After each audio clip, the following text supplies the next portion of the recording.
La idea de estudiar esoterismo no es aprenderse todo lo que existe o todo lo que ya está escrito o sabérselo todo. O sea, yo pienso que la idea de estudiar esoterismo es también para que uno ponga luz en las partes donde de uno mismo que uno no ve. Te digo, hay personas que se pueden hacer muy buenos curanderos, otros son muy buenos hechiceros, otros son muy buenos exorcistas, otros son muy buenos tiemperos, ¿no? Influyen en el clima, en la atmósfera. Otros son buenos parteros, ¿no? Ayudan a traer bebés al mundo. Sí. Otros son buenos videntes, ayudan a los demás a advertirles cosas futuras. Y no es necesario que uno sepa todo. Sí es necesario que uno conozca un poco de todo. Pero al final el alma tiene un deseo. Hablamos de los deseos. Sí. Un deseo que es superior al comer, al beber, al pelear. Eso es superior. Y sobre eso es donde van a empezar a tener efecto todos esos estudios esotéricos. Y gradualmente, igual que un músico, ¿no? Va a encontrar cuál es el instrumento que quiere estar ejecutando o el que mejor ejecute o demás. Sí. Digo, yo paso del tarot a las limpias, por ejemplo, Sí. y es como pasarme de la guitarra al bajo, del bajo a la guitarra, ¿no? Sí. Al final hay un principio común de todo eso, ¿no? Hay que saber un poquito de armonía, de melodía, de ritmo, Sí. tener ciertas nociones, y entonces si uno dice, pues no hay guitarra, pásame la jarana, Sí. y ya más o menos uno le brinda de un instrumento a otro. O sea, sí hay un principio común, que son estas leyes universales. Sí. Y desde ahí sí se puede ejercitar la videncia, se puede ejercitar la magia, se puede ejercitar la sanación, la astrología, la numerología y un montón de conocimientos periféricos que forman parte de ese edificio esotérico. Y este tipo de conocimientos como la numerología, la astrología, la evidencia, ¿es difícil como de desarrollarlos o es algo...? Generalmente trabajan con principios bien sencillos, o sea, es pura aritmética. Es más difícil un examen de bachillerato de álgebra que hacer numerología. Pero lo cierto es que si te equivocas en tu examen de álgebra, pues no pasa que te pongan cero y te digan repítelo. Pero si no comprendes tu numerología, pues repetir curso es repetir vida. Sí, sí, sí. Esa es la diferencia. Que cuando repites curso en la escuela, pues te embarcas por un semestre, ¿no? Sí. Y cuando repites curso en la vida, puede que te embarques por muchos años. Sí. Entonces es más sencillo, los cálculos son más sencillas, muchas operaciones, pero también se desprenden responsabilidades de mayor alcance. Aunque en el momento en que se hace no se ven, operan, existen. Hay que entender que el alma es energía, ¿no? Pensamientos, energía, y que esa cosa existe desde antes que existiera el cuerpo. Sí. O sea, ahí hay un conocimiento, hay un registro, una existencia que data desde antes de que lo recordemos. Y todo lo que vamos sembrándole o metiéndole más al alma, el amor por la música, la pasión por esto, el conocimiento, no sé, de ser vegetariano, de la experiencia, esto, todo eso lo estás metiendo al alma. Okay. Y eso se va a quedar ahí aunque te mueras. Tu alma va a tener ese registro. Sí. Tu alma no se va a morir, porque es energía. Sí. No se va a destruir. En todo caso se va a transformar. Eso es una ley universal. Sí. Entonces, si uno ya sabe eso y lo lleva a esta lógica del esoterismo, ¿qué le vas a dar de comer al alma? Digo, al cuerpo pues lo bañas, lo peinas, lo arreglas. A la mente, al cerebro, a esta parte funcional la educas, le enseñas a leer, a sumar, a restar, a multiplicar. Pero el alma que come, el espíritu que come,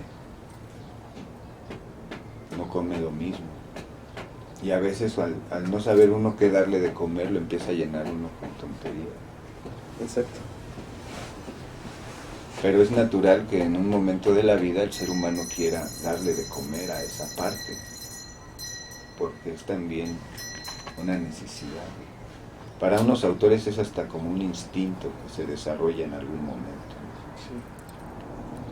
Entonces, sí, llega un momento en que el alma despierta y como un bebé le da hambre. Y necesita conocer cosas y necesita tener experiencias espirituales. Cuando uno ingenuamente abre una página de internet y busca un ritual para amarrar a la novia o para... Realmente está buscando una experiencia espiritual, pero esa experiencia espiritual o esa forma de buscarlo está atrapada en las telarañas del ego, en las telarañas del miedo, que uno no se quiso quitar antes, ¿no? Entonces, como me da miedo la soledad, voy a amarrar a la mujer. O sea, oye, primero quítate el miedo a estar solo para que puedas amar chido, sí, para sí, que te amen chido. Sí. Y entonces ya usas la magia de un modo distinto.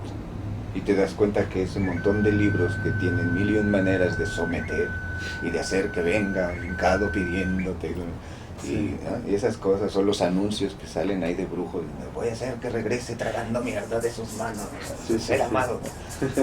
El lugar del amarre y no sé qué tanta mamada. Sí. O sea, todo es magia negra y es por gente que tiene más miedo que amor.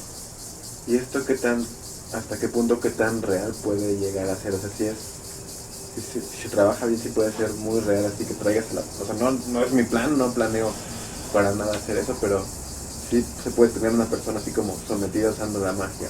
En la experiencia te podría decir que sí. O sea, la magia negra da resultados visibles muy rápido. Okay. Pero eso no quiere decir que evolucione algo. Sí. Es como es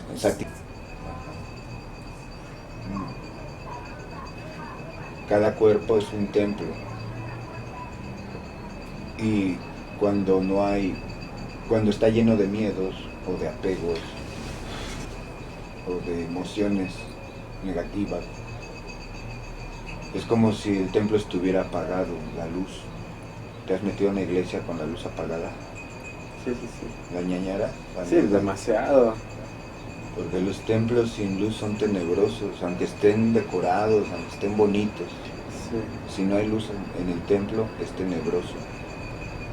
Eso trasládalo al mundo del esoterismo. Hay personas muy guapas, pero que son tenebrosas, son cabronas. Sí. Que dan miedo sus almas. Okay. ¿No? Personas aparentemente muy exitosas, muy ricas, muy poderosas, muy bonitos, o con una vida aparentemente muy bonita, pero que ya que ves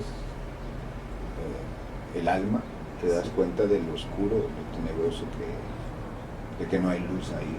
Sí. Y hay almas muy luminosas también, que cambian vidas, que cambian cosas. Eso está interesante. Entonces, ¿cómo vas a sacar la oscuridad de un templo? No te vas a meter con un palo a sacarla, como un perro, no se puede. Sí. Lo único que hay que hacer es prender la luz y se va la oscuridad. Okay. En este dilema, ¿no? De si soy bueno o soy malo, y si he sido malo, ¿cómo me hago bueno? Sí. No significa que haya que hacer más cosas, muchas cosas. Significa identificar las cosas que uno hace mal y dejar de hacerlas. Okay. En cuanto dejas de cometer el error, en automático te haces bueno, ¿no? Okay. No necesitas hacer algo extra, más bien necesitas dejar de invertir la energía en lo que no construye. Y entonces te vuelves bueno. Okay. Entonces prende la luz. Sí. Entonces el autoconocimiento es luz, el conocimiento es luz. Sí. Hay que empezar a asociar conocimiento con la luz. Okay. Y se prende la luz del templo y se sale la oscuridad. Y además se empieza a ver uno como en un espejo. y es más fácil conocerse. O sea, es como cuando tú te ves en el espejo y la luz está apagada. Sí. Vas a ver nada más una silueta y uno va a pensar, bueno, pues ese soy yo, pero realmente no te conoces. Sí. Hay que prender la luz y entonces te ves mejor. En la medida que le otorgas conocimientos al alma, a la mente, sobre todo esto que te digo del glosario y demás, vas a poder apreciar más detalles de ti mismo. Ok. Y pues se puede decir que por ahí se comienza, Sí. que esa es como la charla 1 Ok. del proceso. Lecturas, pues hay varias, o sea, uno se puede perder ahí en literaturas, pero yo sugiero empezar como por lo que ya está comprobado y por lo que ya es un consenso general, que ya no tiene dudas. O sea, hay que estudiar historia, hay que estudiar antropología, hay que estudiar filosofía. Ok. Al que se le ocurrió o el que hizo famosa esta frase de conócete a ti mismo, ¿no? Sí. Pues fue el Sócrates, y ese te lo enseñan en bachillerato, algunos hasta desde secundaria. Sí. Y hay mucho ya que existe de Sócrates, ¿no? Sí. Tan solo con empezar por ahí hay tambaches de libros para empezar. Sí. Y luego resulta que Sócrates tenía un alumno, ¿no? Que era Platón, y entonces ellos tenían unas diferencias en sus ideas y coincidencias. Entonces uno se estudia al Platón, y luego Platón tuvo otro alumno que era el Aristóteles, ¿no? Entonces uno se estudia al Aristóteles. En fin, pero no se trata de hacer una carrera en filosofía, se trata de que construya uno su propio edificio conceptual, claro, coherente.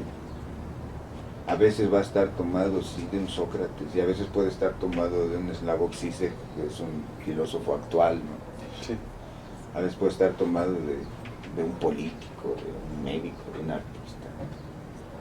Ya gradualmente uno va comprobando, sometiendo a comprobación esos conceptos, va viendo qué tan correcto estaba. A diferencia de las ciencias que enseñan en la escuela, en un laboratorio, a mezclar sustancias ahí, en el esoterismo, en la magia, también existe un laboratorio, es el mismo cuerpo. Y también hay reactivos, y también hay químicos, y también hay experimentos. Ok.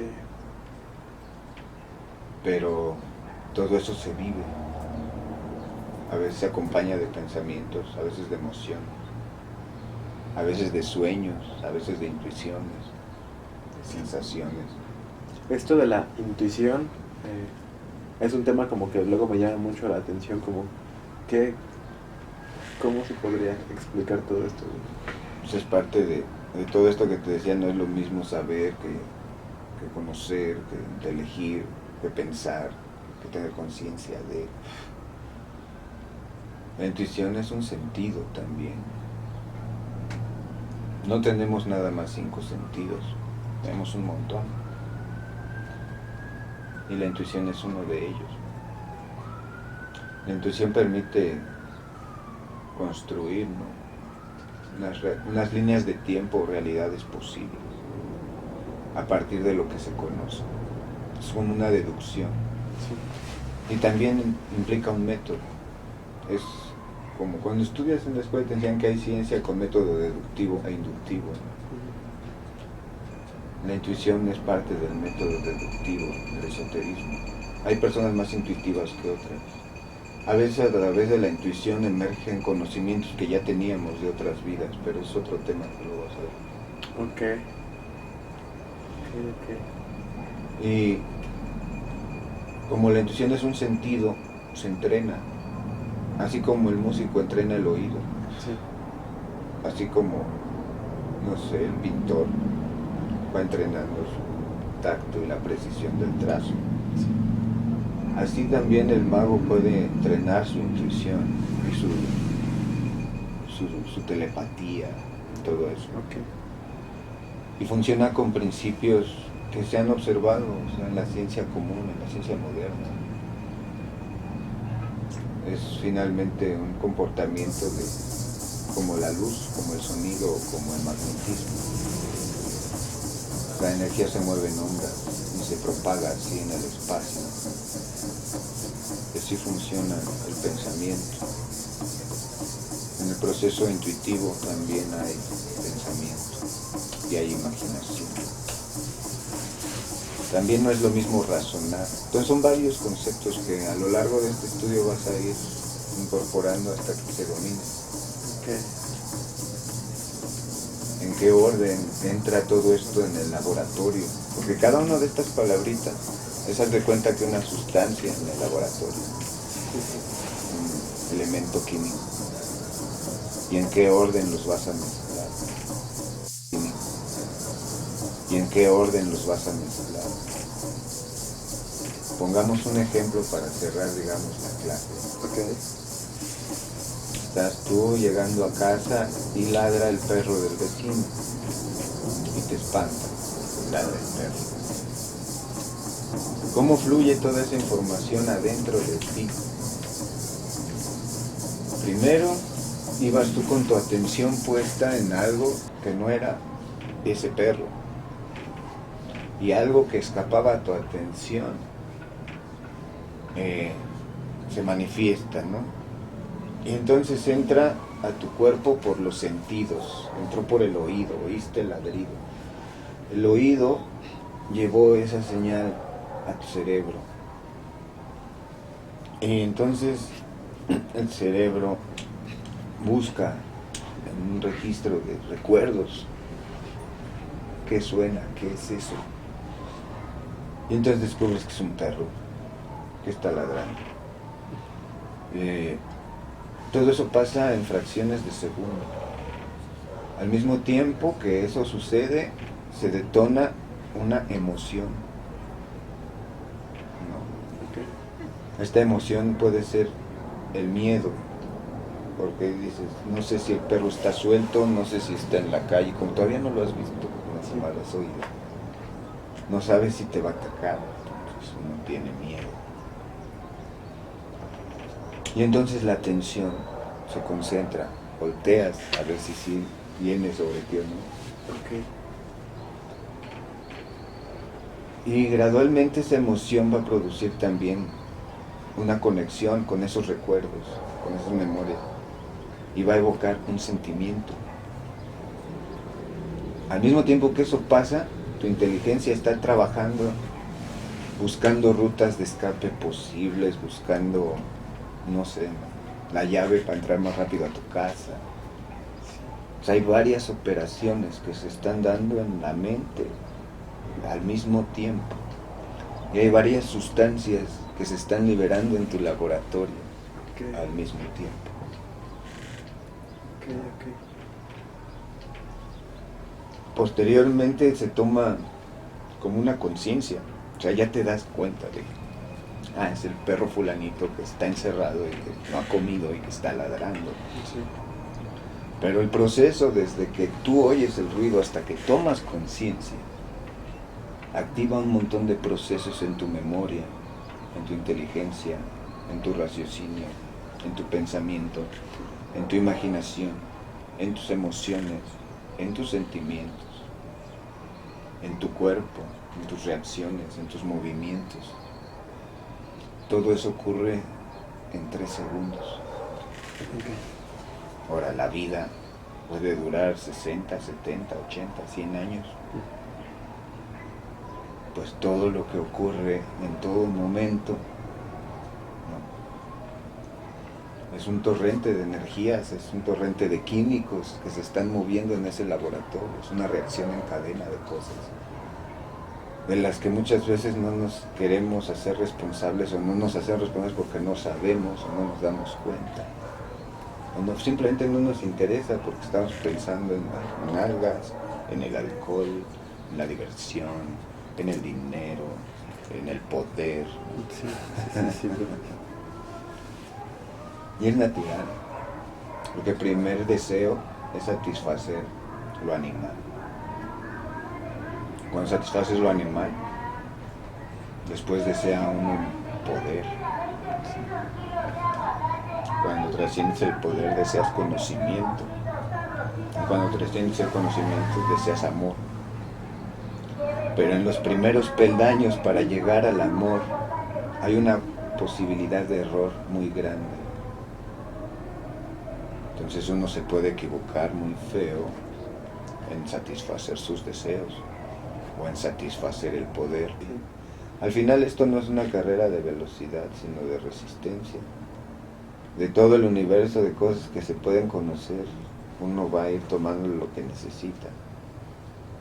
No es necesario que todos se vuelvan exorcistas o brujos o hechiceros. O sea, basta a veces con tener claros los conceptos y uno ya dice, esto es lo que buscaba. Y listo, ¿no? Ya cada alma tiene su camino. Ya hay los que se meten a esto por años y que lo manejan de diferentes formas, que lo hacen ya su forma de vida todo el tiempo. Sí, sí, sí. Y hay para quienes esto pues, les sirve para seguir con un modelo de vida que también es bueno, que es provechoso y que es muy válido. Y que simplemente desatorar cosas del alma, de la mente, dejar que fluya intuitivamente, también está bien. Ok, me parece. Voy a apagar esta cosa. Ok.